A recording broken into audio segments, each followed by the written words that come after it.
अस्सलाम वालेकुम दोस्तों, मेरा नाम है परवेज़ और आप देख रहे हैं राजगल्फ न्यूज़। दोस्तों आज की वीडियो में हम कुवैत की कुछ खास और अहम खबरें जो हैं वो आपके साथ शेयर करने वाले हैं। तो अगर आप कुवैत में रहते हैं और कुवैत के हालात से बाखबर रहना चाहते हैं तो इस वीडियो को आप शुरू से लेकर आखिर तक ज़रूर देखें। दोस्तों आजकल आप वीडियो को जो है लाइक बहुत ही कम कर रहे हो, तो प्लीज़ दोस्तों आप वीडियो को लाइक ज़रूर किया करें। दोस्तों लाइक करने से आपका कुछ नहीं जाता है, लेकिन मुझे हौसला मिलता है, तो प्लीज़ वीडियो को लाइक ज़रूर किया करें। चलिए दोस्तों फिर बढ़ते हैं खबर की तरफ। दोस्तों पहली खबर ये है कि दोस्तों आपको पता चले कि ये खबर जो है ये कल की है, जो कि मैं आप सभी के साथ शेयर नहीं कर पाया था, क्योंकि मैं एक अलग सी वीडियो बनाकर आप सभी के साथ कुछ ज़रूरी जानकारी जो थी वो आपके साथ शेयर की गई थी, जो आप सभी के काम की थी। इसकी वजह से मैं जो ये अपडेट थी वो मैं शेयर नहीं कर पाया था। तो आज की वीडियो में मैं ये अपडेट आपके साथ शेयर करने वाला हूँ। ये अपडेट दोस्तों कुछ इस तरह से है कि कुवैत हुकूमत जो है वो जो रेसिडेंसी वीज़ा है गैर मुल्कियों का, उसको 5 साल के लिए जारी करने का राय मशवरा कर रही है।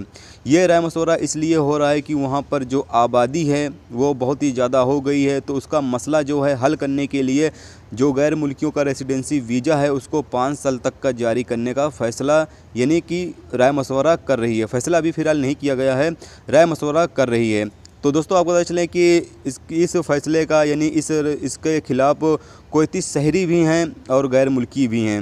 यानी कुवैती शहरी का भी कहना है कि ये जो कानून है ये सही नहीं रहेगा, और गैर मुल्की का भी कहना है कि ये जो कानून है इस पे जो राय मशवरा चल रहा है ये सही नहीं रहेगा। तो फिलहाल अभी इस हवाले से कोई यानी कि फ़ैसला नहीं लिया गया है, इस पे सिर्फ राय मशवरा किया जा रहा है कि जो गैर मुल्कियों का रेसिडेंसी वीज़ा है उसको 5 साल तक का ही जारी किया जाए।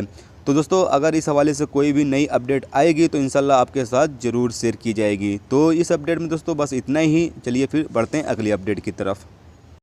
दोस्तों अगली खबर ये है कि एक कुवैती शख्स ने 2 इराकी खातून के साथ एक रेस्टोरेंट के सामने झगड़े के बाद पुलिस के जरिए पूछताछ के लिए हिरासत में ले लिया गया है।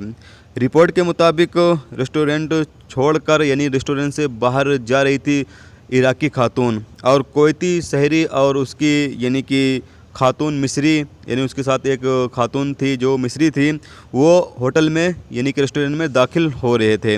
और यानी कि कुवैती शहरी का ये कहना है कि इराकी खातून जो है वो उसे घूर रही थी, जिसकी वजह से ये झगड़ा हुआ था। दोस्तों अगली खबर ये है कि कुवैत अब्दली सरदी चौकी पर एक बस ड्राइवर को मुल्क में 1000 नशावर गोलियों की स्मगलिंग करने के इल्ज़ाम में गिरफ्तार किया गया है।